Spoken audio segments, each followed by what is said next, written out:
एक candle march निकाल के चलते हैं गांजा के मुद्दे को लेकर के, लेकिन पाकिस्तान और बांग्लादेश में हिंदू मारा जाता है तो आपके मुंह बंद हो जाते हैं, क्योंकि मरने वाला हिंदू है, दलित है, आप बोलेंगे नहीं। और यही सच्चाई है। निंदा प्रस्ताव पारित होना चाहिए और ये प्रस्ताव नेता विरोधी दल की तरफ से आना चाहिए।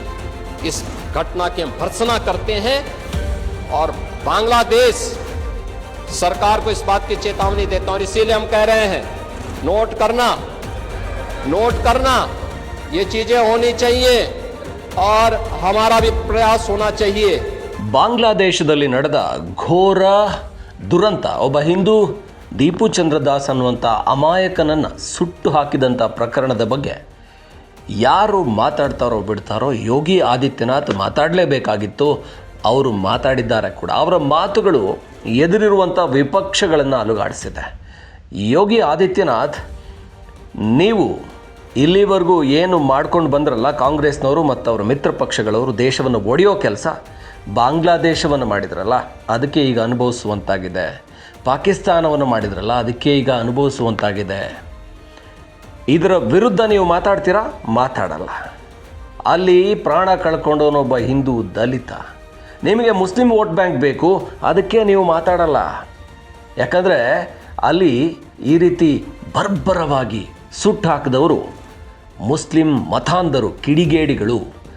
ಬಾಂಗ್ಲಾದೇಶದ ಮುಸ್ಲಿಮರ ಬಗ್ಗೆ ಮಾತಾಡೋದಕ್ಕೆ ಕೂಡ ನಿಮಗೆ ಕಷ್ಟ ಆಗುತ್ತೆ, ಯಾಕೆಂದರೆ ನಿಮ್ಮ ವೋಟ್ ಬ್ಯಾಂಕ್ ಎಲ್ಲಿ ಹೊರಟೋಗುತ್ತೋ ಅಂತ, ಇಲ್ಲಿನ ಮುಸ್ಲಿಂ ಸಮುದಾಯ ನಿಮಗೆ ಎಲ್ಲಿ ಮತ ಹಾಕೋದಿಲ್ವೋ ಅಂತ. ಇದನ್ನು ಖಡಕ್ಕಾಗಿ ಉತ್ತರ ಪ್ರದೇಶ ವಿಧಾನಸಭೆಯಲ್ಲಿ ಯೋಗಿ ಆದಿತ್ಯನಾಥ್ ವಿರೋಧ ಪಕ್ಷದವರಿಗೆ ಮುಖದ ಮೇಲೆ ಬೀಸಿ ಹೇಳಿದ್ದಾರೆ. ದೇಶದಲ್ಲಿ ಆಗ್ತಾ ಇರುವಂತಹ ಆಂತರಿಕ ಸಂಘರ್ಷಗಳು ಯಾರಿಂದ ಆಗ್ತಾ ಇದೆ ಅನ್ನುವಂಥದ್ದು ಗೊತ್ತು ಅಂತ ಆದಿತ್ಯನಾಥ್ ಪದೇ ಪದೇ ಹೇಳ್ತಾ ಇರ್ತಾರೆ, ಯೋಗಿ ಪದೇ ಪದೇ ಹೇಳ್ತಾ ಇರ್ತಾರೆ. ಉತ್ತರ ಪ್ರದೇಶದಲ್ಲಿ ಅದನ್ನು ಆಗೋದಕ್ಕೆ ಬಿಡೋದಿಲ್ಲ ನಾವು, ಉತ್ತರ ಪ್ರದೇಶದಲ್ಲಿ ಕಾನೂನು ಸುವ್ಯವಸ್ಥೆ ಆಗಿದೆ ಅಂತ ಎದೆ ತಟ್ಕೊಂಡು ಹೇಳ್ತಾರೆ ಯೋಗಿ ಆದಿತ್ಯನಾಥ್. ಆದರೆ ಬಾಂಗ್ಲಾದಲ್ಲಾಗಿರುವಂಥ ಘಟನೆ ಬಗ್ಗೆ ಇಡೀ ದೇಶವೇ ಒಂಥರ ಏನು ಕಣ್ಣೀರು ಸುರಿಸ್ತಾ ಇದೆ, ಒಂಥರ ದೇಶ ಆತಂಕದಲ್ಲಿದೆ. ಅಲ್ಲಿನ ಅಲ್ಪಸಂಖ್ಯಾತ ಹಿಂದೂಗಳ ಮೇಲೆ ಹೀಗಾಗ್ತಿದೆಯಲ್ಲ ಅಂತ. ಆದರೆ ಈ ಕಾಂಗ್ರೆಸ್ ಮತ್ತದರ ಮಿತ್ರ ಪಕ್ಷಗಳು ಒಂದು ದನಿಯನ್ನು ಕೂಡ ಹೊರಡಿಸಿಲ್ಲ ಅದರ ಬಗ್ಗೆ ಅನ್ನೋದು ಯೋಗಿ ಆದಿತ್ಯನಾಥ್ ಅವರ ಆಕ್ರೋಶ. यूपी जैसे राज्य में इतनी फर्टाइल लैंड, इतना अच्छा जल संसाधन, लेकिन टेक्नोलॉजी नहीं देते थे, अच्छा सीड नहीं देते थे। कल किसान दिवस था, किसानों के मसीहा चौधरी चरण सिंह जी के 123वीं जयंती के अवसर पर एक कार्यक्रम विधान भवन के सामने भी हुआ था और मैं समझता था कि नेता प्रतिपक्ष और हमारे विरोधी दल के भी सदस्य उसमें भाग लेंगे, क्योंकि चौधरी साहब तो प्रदेश के नेता थे, देश के नेता थे।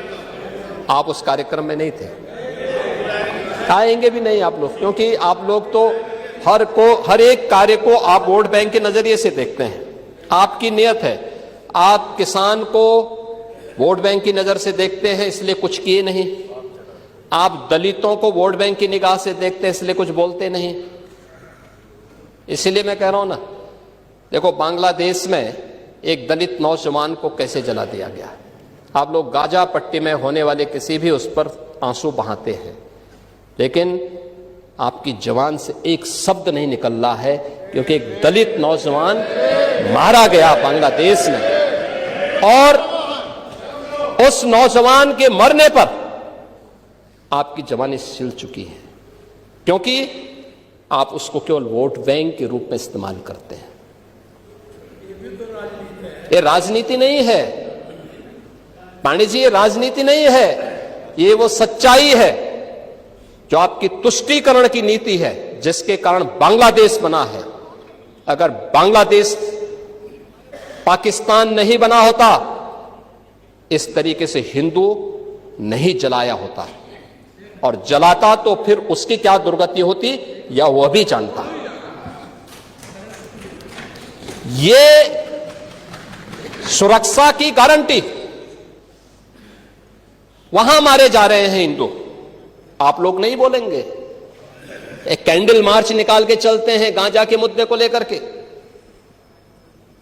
लेकिन पाकिस्तान और बांग्लादेश में हिंदू मारा जाता है तो आपके मुंह बंद हो जाते हैं, क्योंकि मरने वाला हिंदू है, दलित है, आप बोलेंगे नहीं।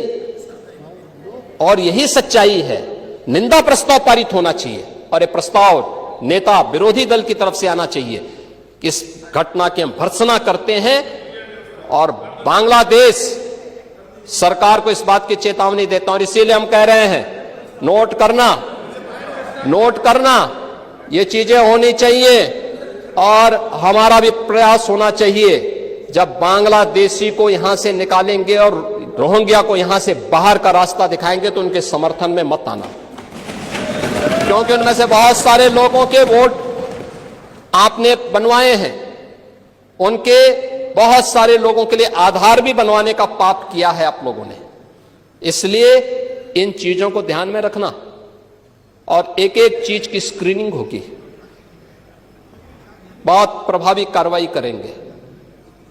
हमारे ही देश में रह करके हमारे लोगों के खिलाफ अपराध और वहां पे निर्दोष हिंदुओं पर अत्याचार करोगे, निर्दोष सिखों पे अत्याचार करोगे, ये स्वीकार्य नहीं हो सकता है और यही आप करते हैं।